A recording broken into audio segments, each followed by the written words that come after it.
Carlos Eduardo Robledo Puch es considerado uno de los asesinos seriales más infames de la historia argentina. Nació el 19 de enero de 1952 en Buenos Aires, en una familia de clase media. Su padre era trabajador y su madre, según reconstrucciones mediáticas y biográficas, era una figura inestable emocionalmente, lo que habría marcado parte de la personalidad de Carlos en su infancia. Desde joven mostró una conducta inusual, era reservado, callado, con pocas amistades y una capacidad para desconectarse emocionalmente del entorno que llamó la atención de quienes lo conocían. Además, tenía talento para ciertas actividades. De adolescente aprendió a tocar el piano y hablaba al menos 3 idiomas, lo que contrastaba con su lado oscuro. Alrededor de los 16 años, Robledo Puch comenzó a vincularse con el mundo delictivo. Su relación decisiva fue con Jorge Antonio Ibáñez, un joven mayor que él con quien inició una dupla criminal. Juntos llevaron a cabo robos audaces, entrando a empresas en la madrugada, accionando contra serenos dormidos y mostrando una violencia sorprendentemente fría. Su primer asesinato documentado ocurrió el 3 de mayo de 1971, cuando entró a un taller de repuestos en Vicente López junto a Ibáñez y asesinó a un vigilante, según reportes. Esa misma noche también habría herido gravemente a la esposa del vigilante e intentado disparar hacia la cuna del bebé que estaba en la habitación, según varias fuentes. El 14 de mayo de 1971, Robledo y Ibáñez asaltaron un boliche, discoteca, en Olivos. Tras robar, Robledo entró a una habitación pequeña donde encontró 2 hombres durmiendo y les disparó sin dudar. Días después, el 24 de mayo, la dupla asaltó un supermercado.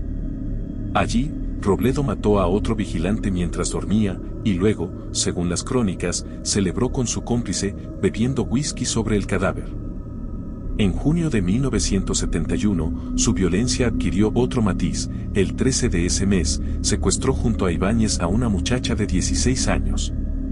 Según la reconstrucción, la llevaron a un lugar aislado. Allí Ibáñez abusó de ella sexualmente, luego la obligaron a caminar sin mirar atrás, y Robledo le disparó varias veces hasta matarla.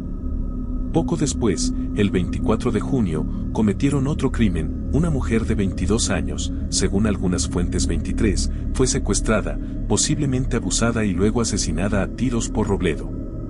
El 5 de agosto de 1971, ocurrió un suceso muy particular. Ibáñez murió en un accidente automovilístico mientras viajaba con Robledo.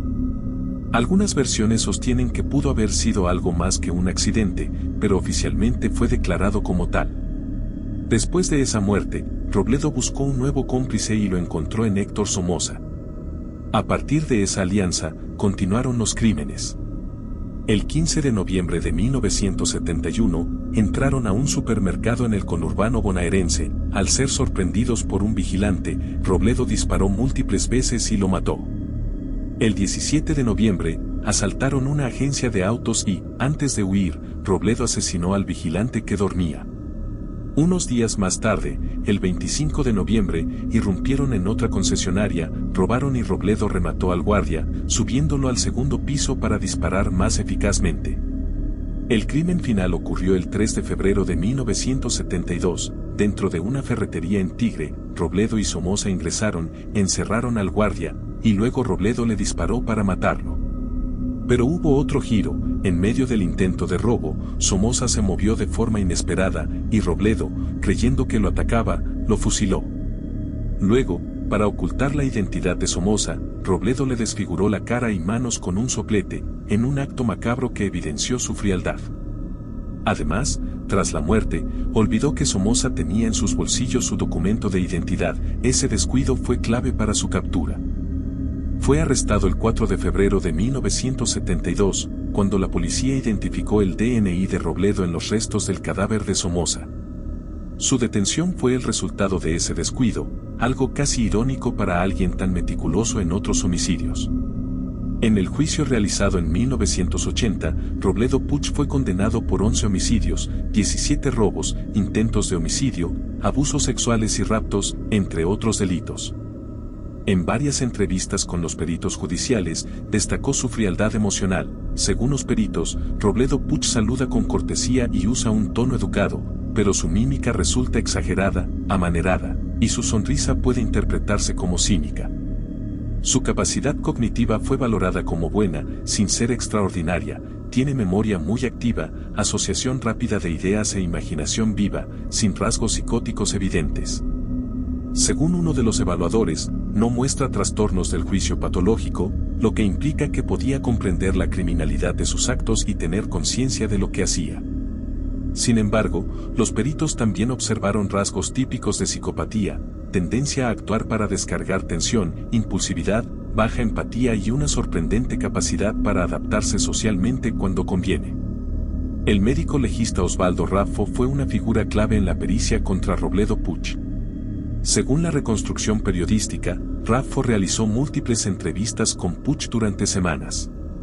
En su análisis, Raffo describió a Puch como alguien con dominio sobre sí mismo, que elige cuidadosamente qué decir, y que posee una carga de agresividad acumulada que puede descargarse en violencia. Además, Raffo habría señalado que Puch no es loco en sentido clínico de psicosis, sino que su comportamiento corresponde más bien a una personalidad psicopática con capacidad para planear y ejecutar actos criminales sin remordimiento significativo. En evaluaciones más recientes para decidir su régimen carcelario o eventuales beneficios, psicólogos y psiquiatras determinaron que Robledo no asume responsabilidad plena por todos sus crímenes, confiesa algunos robos, pero niega parte de los homicidios. El perfil clínico moderno lo describe con un trastorno de personalidad psicopática, falta de empatía, narcisismo, ira, ideación megalómana, impulsividad, baja introspección y escaso autocontrol. También se han señalado creencias megalómanas y paranoia, así como justificaciones religiosas o sentimentales para algunos de sus dichos. Dios me envió a la cárcel, por ejemplo.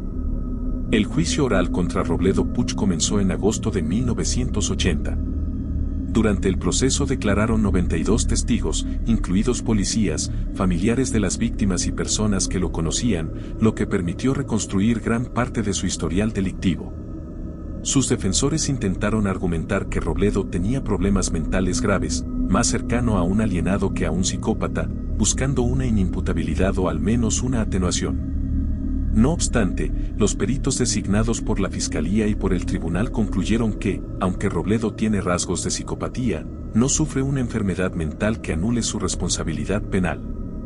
El perfil de Robledo ha sido utilizado como caso de estudio en psicología forense por su coexistencia entre inteligencia, autocontrol y violencia extrema. Su capacidad para planificar, ejecutar actos homicidas y luego mostrarse fríamente racional lo convierte en un paradigma de psicopatía criminal. Sus pedidos de salida han sido enfáticamente rechazados basándose en parte en estos peritajes. Además, el análisis forense ha resaltado que Robledo no actúa bajo un impulso irracional sin conciencia, sino con una conciencia razonada, un cálculo frío y una planificación estratégica. Estas características son precisamente las que lo hacen especialmente peligroso y estable desde el punto de vista criminal. La primera sala de la Cámara de San Isidro dictó una sentencia de reclusión perpetua más una pena accesoria por tiempo indeterminado. Tras su condena, Robledo Puch cumplió su pena en varias cárceles. Comenzó en la Unidad Penal 9 de La Plata, de donde se fugó el 7 de julio de 1973. Fue recapturado 68 horas después. Luego estuvo en Sierra Chica y, con el tiempo, fue trasladado a la Unidad Penal 26 de Olmos, una cárcel con régimen semiabierto. Durante su encierro, Robledo ha manifestado su deseo de morir.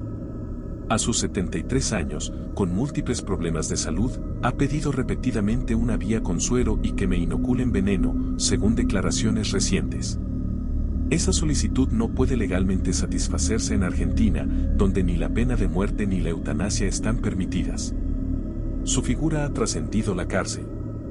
Inspiró la película El Ángel, dirigida por Luis Ortega, estrenada en 2018.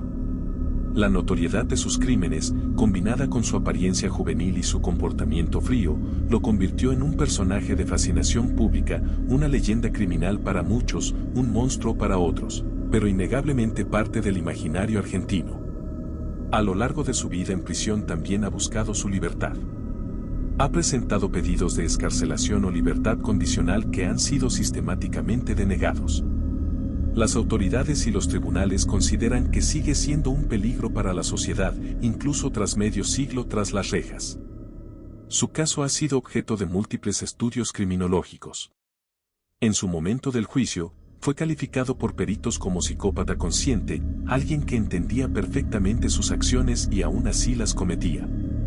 La combinación de inteligencia, carisma superficial y una brutal capacidad para la violencia lo han consolidado como uno de los asesinos más estudiados de la criminología latinoamericana. Si te gustó el video, dándole like y suscribiéndote sería de gran ayuda. Muchas gracias por su tiempo y atención, que tengan un buen día.